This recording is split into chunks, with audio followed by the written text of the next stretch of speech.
Hello and welcome back to a new video. This video will be about the selection of the right mouse for the spinner I'm building. There's a lot of videos on YouTube that talk about how you can make a simple spinner with just a plastic cap and an old mouse. I also want to build a spinner like that, but with a bit more comfort and practicability.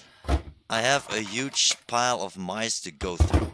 First I'm going to sort out most of the mice.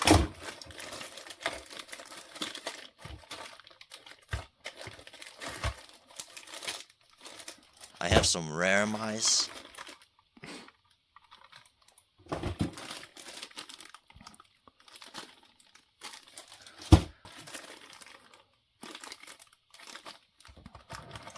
I have mice that look the same but have a PS2 plug.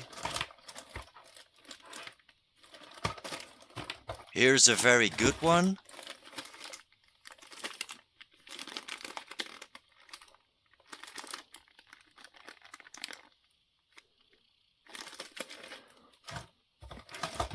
Lots of doubles. That's nice. Mice with an unusual design. I have many of the same USB mice.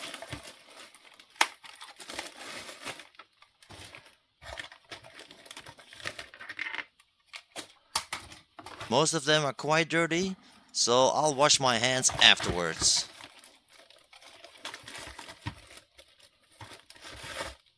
The mice in this plastic bag are all trackball mice. The trackball mice are not going to be used for the movement.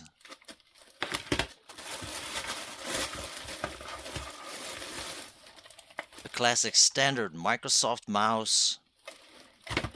These compact model mice look exactly the same as the Hewlett-Packard mouse.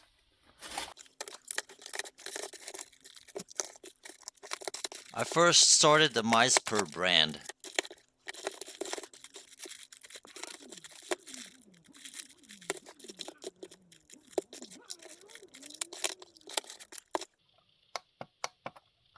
I also tried comparing the different click sounds these mice made, but the sounds are mainly different because of the different types of plastics surrounding the mice. All switches inside are practically the same, forget about that. Okay, these are the candidate mice. They all have different DPIs, and that's dot per inch. I want to try different resolutions. These three are the highest. These three, this is the famous, this is the RX 250 Logitech, very solid, 1000 DPI. This Dell has 1000 DPI, and this Fujitsu Siemens actually also is a Logitech mouse, also 1000 DPI. I think I will go with one of these. We have a Gem Bird. It's a very cheap mouse, cheap plastics, very light, doesn't matter, it's going to be in a casing. 800 DPI. This one also 800 DPI, and also Logitech, if I'm correct. Yeah, Logitech. This one also Logitech with Fujitsu on it, and this has 400 DPI. We can go even lower than that. This Ultras mouse, our Dutch product, yes, 300 DPI, so this is very low. These are all mice with USB plugs. There are optical mice with PS2 plugs, but they are uncommon.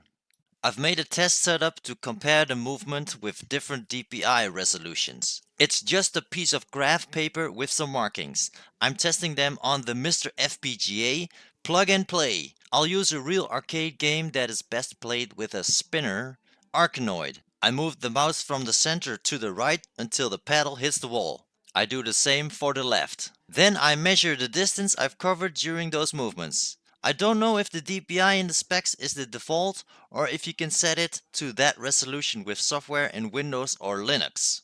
Let's start with the first mouse, the Trust MI-2150.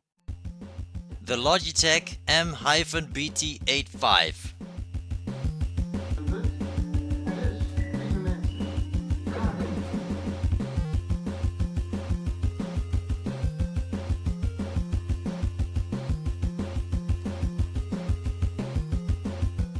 The Hewlett-Packard M-UAE96.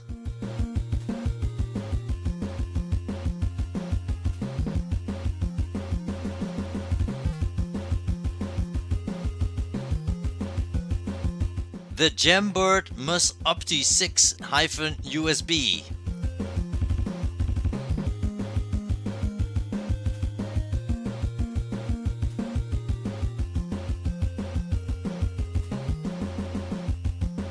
The Logitech RX250.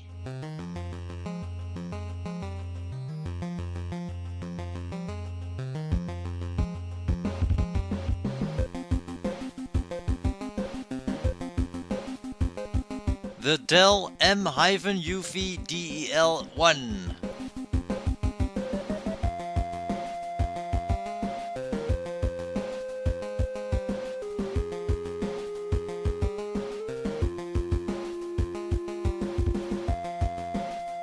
The Fujitsu Siemens Logitech M-BZ96C.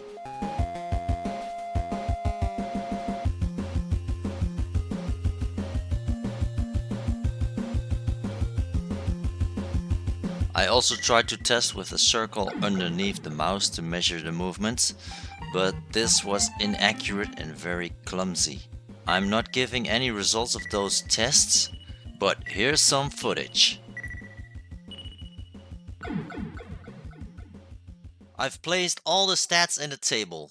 I changed the title of the DPI resolution to Max DPI. The DPI resolution can be seen as the higher the DPI value, the lesser you need to move your mouse to move an object across the screen.